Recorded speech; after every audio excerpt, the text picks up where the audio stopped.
ensino da sociologia, ele tem três elementos metodológicos que devem ser levados em conta.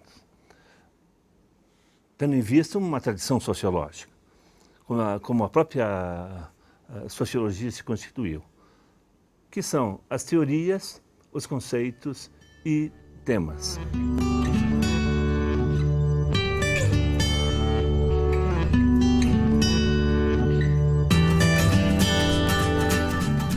Penso que esses três elementos são essenciais no desenvolvimento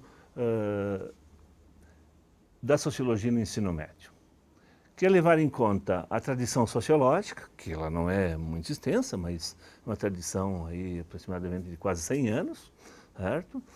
Onde foram se constituindo determinadas teorias. Poderíamos, portanto, trabalhar essas teorias através ou de um conjunto de autores ou por autores. Entretanto, cada teoria tem determinados conceitos específicos, alguns e outros não. Muitas vezes você tem o mesmo conceito em várias teorias, com entendimentos diferenciados. Ora, os conceitos são importantíssimos mesmo de trabalhar. Mas se eles forem dados somente como conceitos, sem historicidade, sem o contexto, sem até uma certa abordagem da realidade mais imediata, eles viram, na verdade, um glossário, um dicionário. E aí os alunos decoram isso para repetir na prova uma coisa dessa. Se formos pensar por que existem teorias e conceitos, teríamos que dizer que se referem sempre a questões, a temas do momento em que essas teorias e esses conceitos foram articulados, trabalhados. Então, no surgimento da sociologia enquanto ciência, nós temos várias tendências, certo? Se formos pensar, e depois vamos desenvolver um pouco mais, Marx, ao pensar a sociedade capitalista, vai pensar a partir de certos pressupostos, vai desenvolver determinados conceitos em cima de determinados temas que estavam presentes na realidade, na qual ele vivia e ele percebia dessa forma. Durkheim vai olhar posteriormente, poucos anos depois, certo? Uma realidade também europeia, mas já com outros olhos. E, portanto, cria outros conceitos, desenvolve uma teoria, certo? Em cima de temas parecidos, mas não são os mesmos, porque há um distanciamento entre um e outro autor. Mas um autor, por exemplo, Max Weber, não na França, como Durkheim, vai olhar, portanto, uma sociedade muito próxima, né? Também com outros olhos, utilizando outros conceitos e outras teorias. Portanto, quando se afirma que teorias, conceitos e temas são os elementos metodológicos fundamentais para o desenvolvimento da sociologia no ensino médio, é porque eles não podem ser vistos separadamente. E a nossa proposta, então, é observar o que é trabalhado em teorias, o que é trabalhado em conceitos, o que é trabalhado nos temas. E perceber que, na verdade, se trabalhar isoladamente cada um deles, a coisa fica muito pobre. Então, por exemplo, uma história da sociologia pode ser muito interessante para nós, sociólogos, sobretudo para quem trabalha com uma vertente mais de historiografia da sociologia e tudo. Mas para um aluno do ensino médio, é uma coisa que ficou e as experiências mostraram muito maçantes.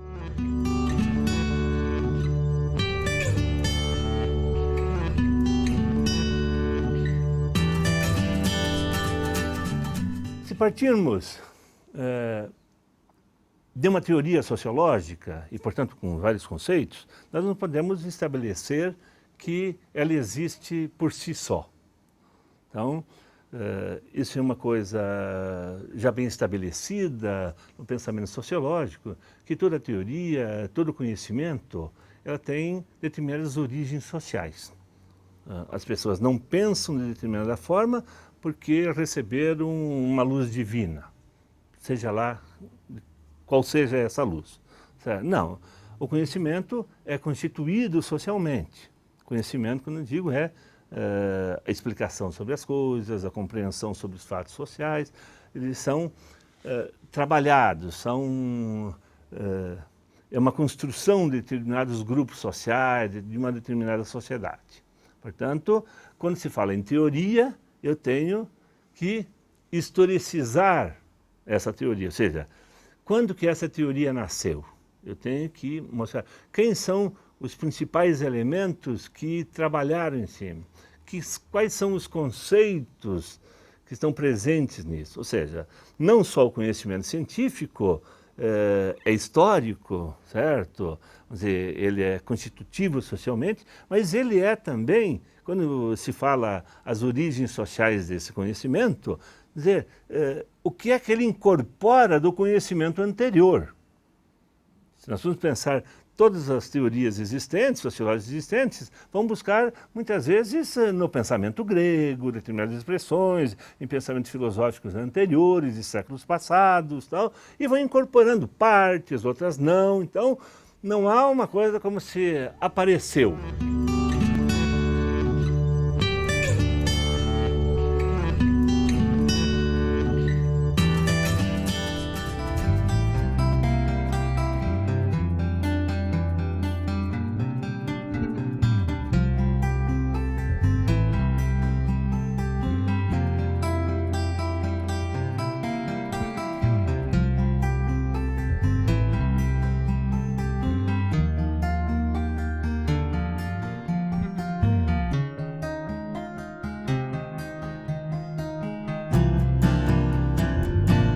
Se eu penso que o conhecimento tem uma origem social, certo? Eu tenho que também imaginar que toda teoria tem uma determinada origem, que todos os conceitos têm uma determinada origem.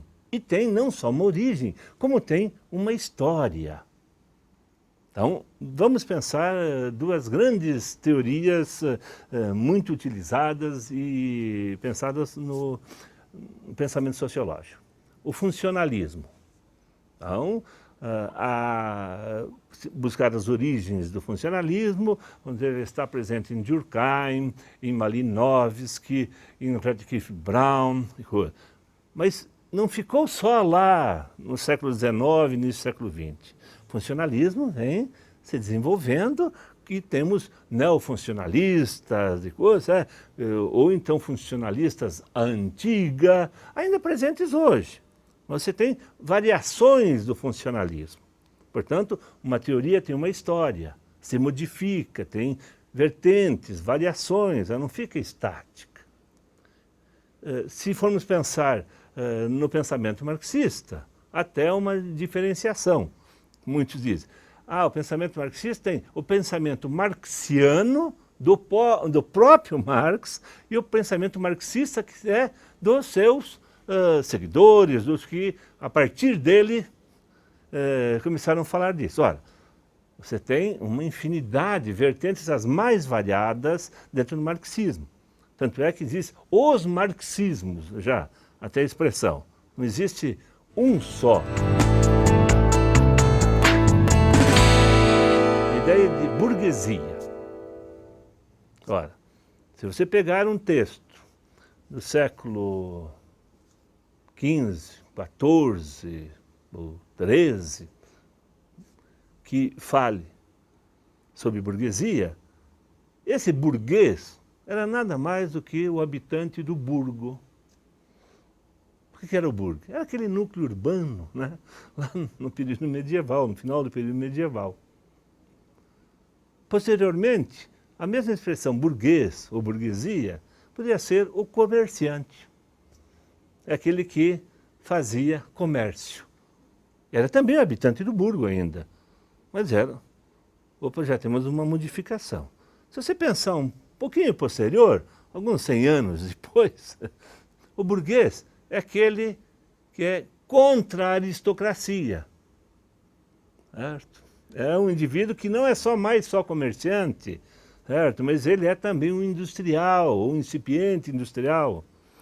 Ou seja, quando se fala das revoluções burguesas, por exemplo, está se falando quem? Alguém que está se contrapondo, ou podemos até dizer, uma classe revolucionária, certo? Diz o Marx, né, no Manifesto Comunista, ou seja, a burguesia revolucionou as relações. Ou seja, ele está dizendo, em dado momento, a burguesia é revolucionária. O sujeito que a coisa vai mudando. Mas no momento em que, num outro momento, a burguesia no poder, aí se diz, não, mas a burguesia é conservadora. Ora, então, a expressão, ou a ideia, o conceito de burguesia, você não pode deixá-lo estático. Ele também tem uma história.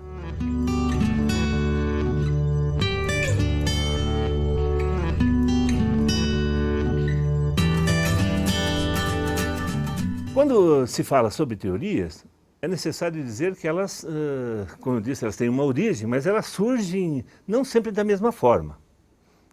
Muitas teorias surgem do desenvolvimento num determinado pensamento do senso comum.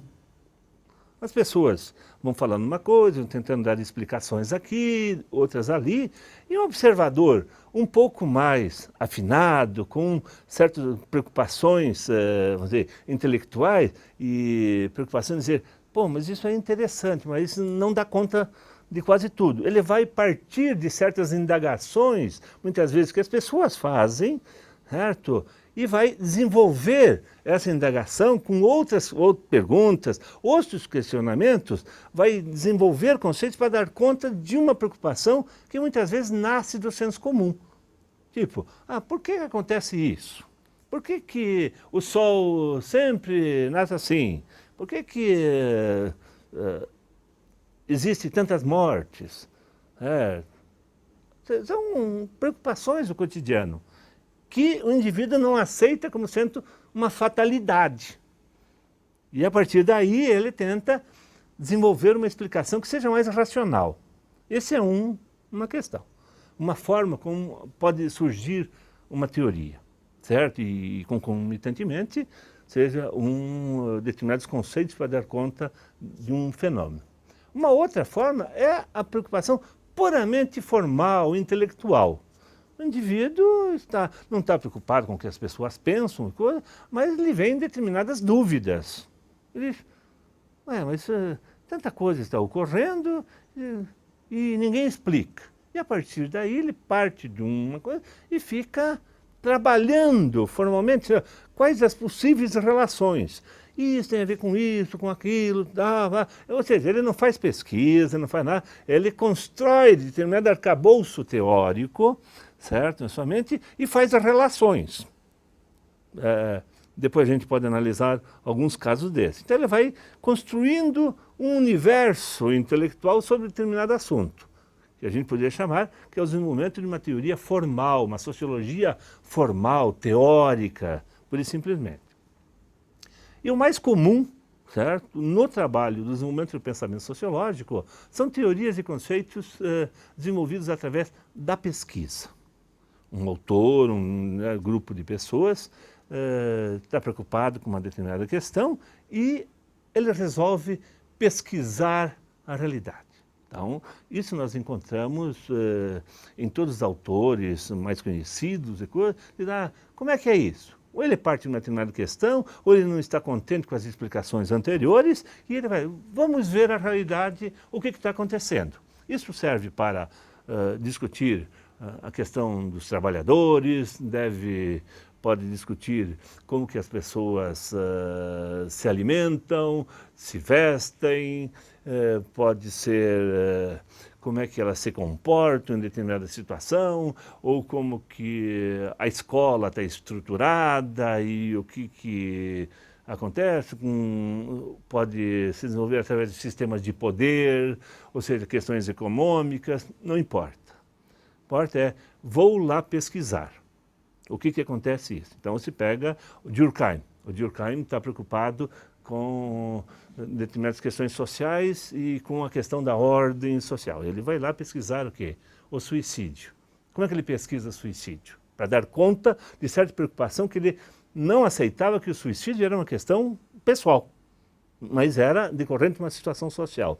Ele vai lá nos cartórios, estão registrados suicídios, onde diz que o fulano, se ele é homem ou mulher, qual é a idade dele, se ele é católico ou protestante ou judeu, certo? Se ele é casado, divorciado, solteiro, se ele tem filhos e tal. Então ele pega todos esses dados trabalha com esses dados e tira certas regularidades em vários países durante muitos anos. E aí ele diz, não, olha, não é uma questão pessoal, tem isso aqui, se transforma nisso, o suicídio pode ser desse tipo, daquele tipo e tal. Por quê? Porque ele é isso, porque é isso, é isso. Aí ele chega a determinadas conclusões. Isso acontece com Max Weber quando vai parte da relação entre ética protestante e espírito do capitalismo. Ele vai pesquisar determinadas seitas religiosas protestantes e dizer, olha, aqui está presente isso, está presente isso, está presente isso, tal. Vai lá ler toda a ética existente e tudo mais e dizer, pois é, mas isso aí reforçou certa capacidade de consumo, ou de não consumo, ou de poupança, tal. Fez uma pesquisa histórica, bibliográfica e tudo, mas ele fez uma pesquisa e não tirou simplesmente conclusões dele de são isso. Marx é sabido, pesquisou muitos anos, em vários níveis, no Museu de Londres, as condições dos trabalhadores na Inglaterra, tal, das várias formas. Ou seja, e surge, é óbvio, uma teoria, conceitos articulados. Então, ainda hoje, para você desenvolver uma teoria, você pode seguir os 3 caminhos citados aqui, seja partindo do senso comum, que as pessoas falam, seja do pensamento puramente formal, ou seja da pesquisa. É óbvio que, quando se fundamenta na pesquisa, essa teoria sempre aparece com mais vigor.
Em 1870, mais precisamente em 1871,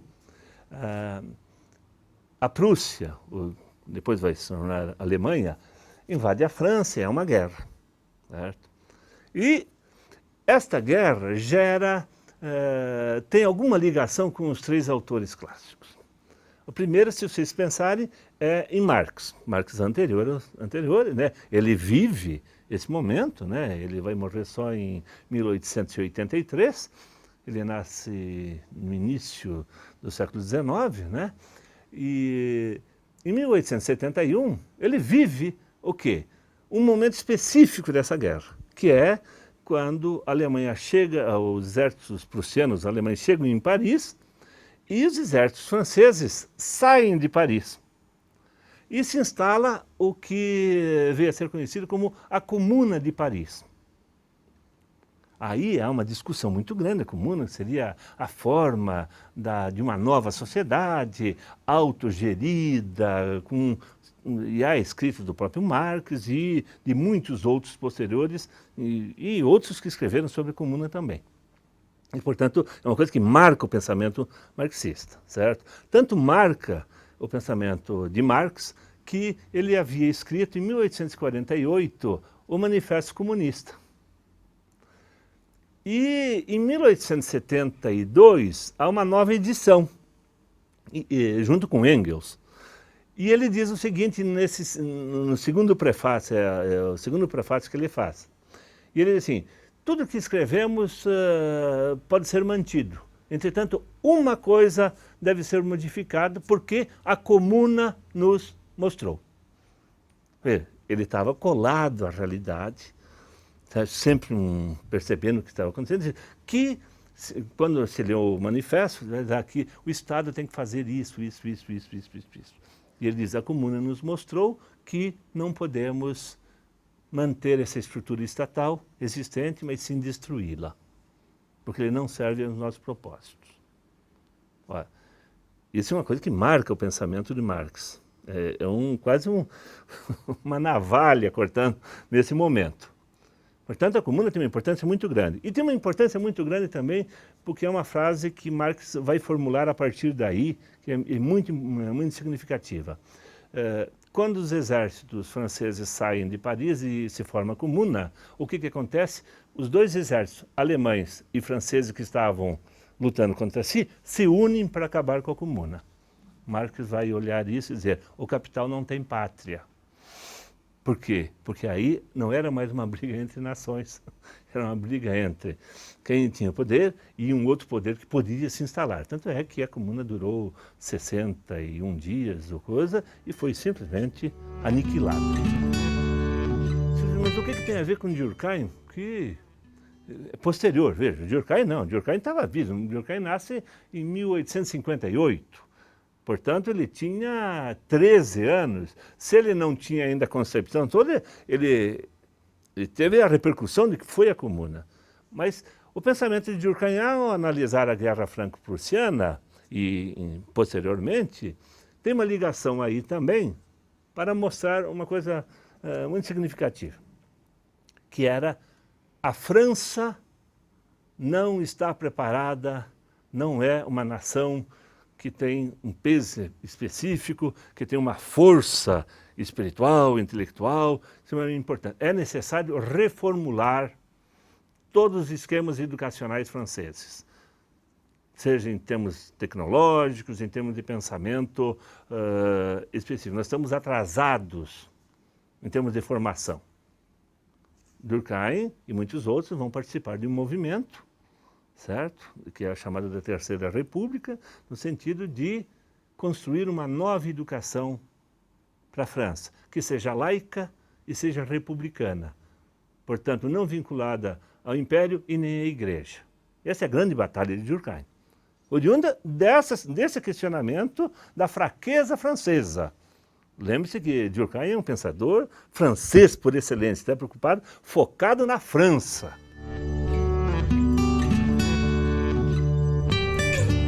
Max Weber, que está lá na Alemanha, o que tem a ver com isso? Veja, a Prússia, nesse preciso momento, né, e aí a Alemanha, ela se unifica, junto com Bismarck, que é quem faz esse movimento na Guerra Franco-Prussiana. E desenvolve todo um aparato altamente burocratizado e tal, que devido à conjunção de classes sociais existentes na Alemanha, certo, vai gerar uma burocracia específica, um poder específico também na França, que Max Weber vai perceber isso e trabalhar. Tanto é que um dos temas mais fantásticos de Max Weber é o processo de burocratização crescente na sociedade, que vai tirar, olhando a realidade do seu país. Então, é muito interessante pensar que os nossos três autores clássicos, em diferentes momentos, podem ser unificados através de um fenômeno, com diferentes repercussões e visões. Isso para pensar como a diversidade do pensamento sociológico tem que ser levada em conta. Que esses autores, eles, ao responderem à sua época, eles respondem muitas vezes dentro da circunstância histórica da época. Claro que eles vão elaborar alguma coisa aqui, e por isso eles são clássicos, que ultrapassa a sua época. Mas muitas questões são muito marcadas por uma visão limitada. Esses três autores, o Marx, Weber e Durkheim, estão marcados, a gente pode perceber, num certo círculo do positivismo. Mal e mal eles rompem com isso. Um Weber rompe melhor. Um Durkheim, vamos assim, é pleno, né? Mais presente o positivismo. O Marx é um autor que até veio por vir antes do próprio positivismo, ele tem uma formação diversa e alemã, diferentemente da francesa, e que de algum modo não entra, mas em outro modo ele também atende a uma certa posição, que aliás o positivismo acaba meio marcando toda uma visão científica pós século XIX, né? Mas a ideia de que esses três autores dariam conta de tudo, e não é verdade. Se a gente vai ver um autor como Bourdieu, por exemplo, ou outros autores das ciências sociais, como um autor como Levi-Strauss, na antropologia, ou um autor como Florestan Fernandes no Brasil, nas pesquisas que ele fez, rompem muito, ou o próprio Gilberto Freire.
Ou você usa, no caso, a história da filosofia como centro, e aí você ensina a história da filosofia, ou você usa como referência. Aí você trabalha com os temas, mas a partir dos temas você faz uma ponte com essa história, porque esses temas têm uma historicidade e eles podem ser melhor esclarecidos pelos autores. Do mesmo modo, nós pensamos que sociologia pode ser feito coisa parecida, né? Você tem os autores, as teorias sociológicas, que seriam esse pano de fundo. Claro que você pode ensinar a teoria sociológica. É muito difícil no ensino médio. Na universidade, na graduação, tudo bem. No ensino médio é um pouco mais complicado.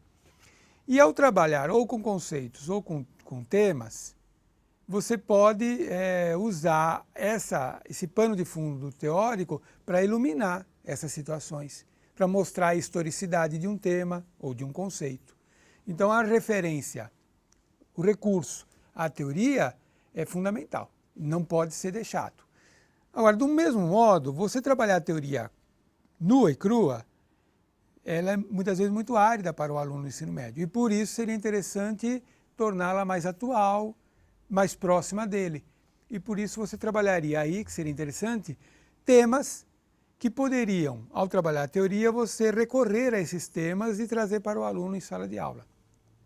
Trabalhar a teoria sem falar de uma linguagem da teoria é absurdo. E, portanto, você tem que recorrer aos conceitos. Então, os conceitos são parte das teorias. E os conceitos são também elementos que podem melhor nomear os temas, podem ser melhor usados para explicar e trabalhar com os temas no cotidiano. Então a gente entende que as três coisas se relacionam mutuamente, né? E importantemente percebeu que na verdade são três níveis, né, de abordagem, ou três tipos de abordagem, ou três níveis da realidade sociológica, digamos. O que acontece com as outras ciências também, mas sociologia isso é mais claro. A teoria é, na verdade, um nível que nós chamaríamos de modelo explicativo ou teoria explicativa, que é como que, na verdade, nós não falamos da realidade tal como ela é. Nós criamos uma certa explicação para essa realidade que nós poderíamos chamar de um modelo explicativo. Então, a teoria marxista, de algum modo, ela é um modelo explicativo da realidade, né? A teoria weberiana ou compreensiva é também um modo de olhar a realidade e reorganizar essa realidade dentro de certos pressupostos. Do mesmo modo, a teoria funcionalista, né? Então, são modos de explicar a realidade. Ora, então é um nível. O outro nível é um nível conceitual. Esse é um nível que a gente poderia chamar linguístico ou discursivo. Então, toda teoria é expressa numa linguagem, né? E ela contém, então, conceitos, palavras-chave que nomeiam para um autor uma realidade, né? Essa mesma palavra num outro autor tem um outro sentido. A gente vê, por exemplo, o conceito de classe social, né? Para um autor como Marx tem um sentido, para um autor como Weber tem um outro sentido, né? Então, o conceito ele faz parte de um discurso. Ele é uma dimensão linguística, que é importante que o aluno adquira, né? Que o aluno domine uma certa linguagem. Um pouco daquela situação da gente pensar numa leitura e numa escrita. E o terceiro nível, que seria o nível empírico ou concreto, que é o nível temático. Então, o tema é do cotidiano, o tema é esse que está emergente, que todo mundo está falando tanto. Isso é o mais imediato que se encontra, é o concreto, né, com o qual nós podemos trabalhar, ao qual uma teoria vai se referir, por exemplo, a partir das pesquisas. Então, uma teoria para se constituir, ela precisa fazer pesquisas, né? Digamos assim, ela tem uma parte teórica formal, mas ela tem uma parte de informação que ela precisa buscar onde? Na realidade. Então, ela vai buscar nesse concreto, e esse concreto muitas vezes vem para a teoria a partir de temas. Então, os autores trataram de temas.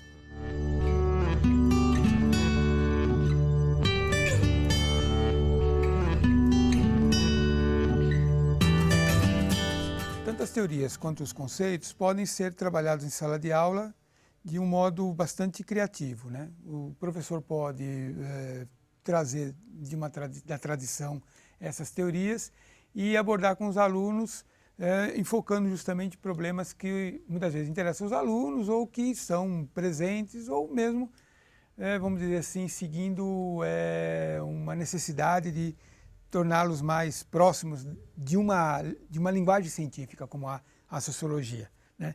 E aí seria interessante recorrer, por exemplo, a conceitos que fazem parte da vida deles, né? Como o conceito imediatamente esse de sociedade ou o conceito de comunidade, né? Que são conceitos que a tradição trouxe e que eles podem observar, por exemplo, num país como o Brasil, né? Como que esses dois conceitos estão ainda presentes, assim, em termos de expressão na própria vida dos alunos, né? É um país que tem uma origem rural, que não foi todinha destruída, né? Ou não ficou todinha no passado. A modernização não se efetivou completamente, né?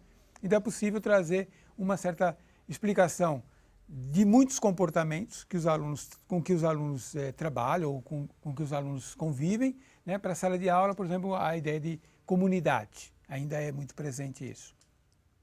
Ou a ideia de sociedade, um conceito de sociedade, que é um conceito também que é, vamos dizer assim, mais moderno, ou que aponta para mais uma modernização e que o professor pode trabalhar também. E isso, por exemplo, vem, sobretudo no setor urbano, explorar muito as características desse setor urbano, né?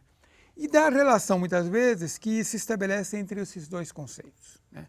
Ora, para isso a gente pode recorrer a autores da mais longínqua tradição. O próprio Durkheim, né, o autor mais clássico, ou um Fernand Tönnies, né, que discutiu justamente essa relação e que influenciou o próprio Weber, né, e vários outros autores, inclusive na sociologia brasileira. Então é possível recorrer a certos conceitos muito próximos, aprofundar nesses conceitos e recorrer e trabalhar as suas explicações científicas, né, ou as teorias científicas.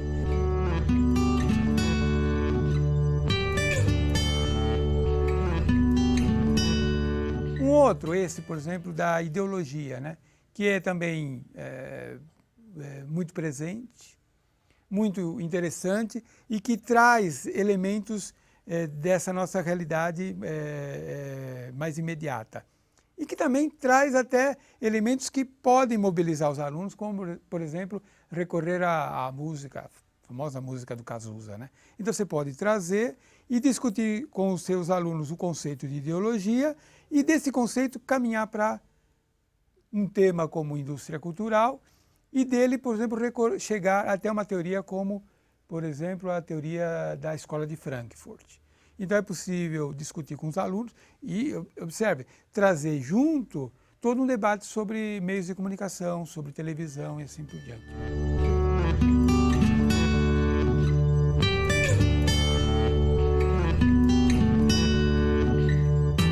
Ou mesmo se quer trabalhar com um tema como que é muito hoje presente, como o tema da etnia, racial, da tolerância ou do multiculturalismo, é possível trabalhar isso em sala de aula e também caminhar para uma discussão teórica. Por exemplo, o tema do racismo no Brasil é um tema que vai e vem e muitas vezes ele se prende ou se perde, vamos dizer assim, numa preocupação de denunciar ou não denunciar o preconceito. É um tema já clássico no Brasil, por exemplo, ele vem do século XIX, mas ele tem uma grande discussão com o Gilberto Freire, nos anos 30, né?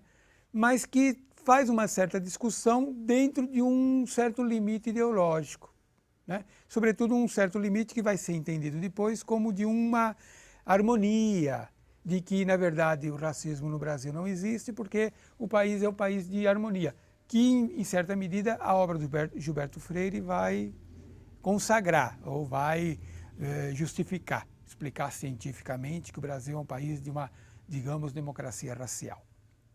Ora, é muito interessante porque depois dos anos 40, sobretudo com a situação do Holocausto na Europa, o surgimento da ONU, da Unesco, então vai se propor toda uma discussão internacional sobre a questão dos preconceitos, né, sobre a questão da intolerância e assim por diante.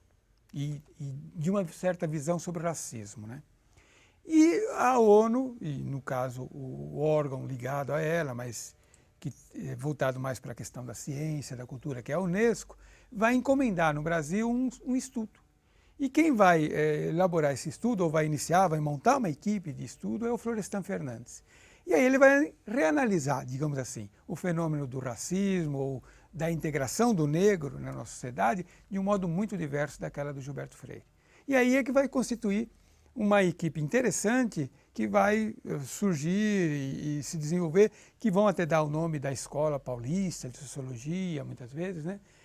E que vai tratar do fenômeno da integração do negro em várias regiões do Brasil.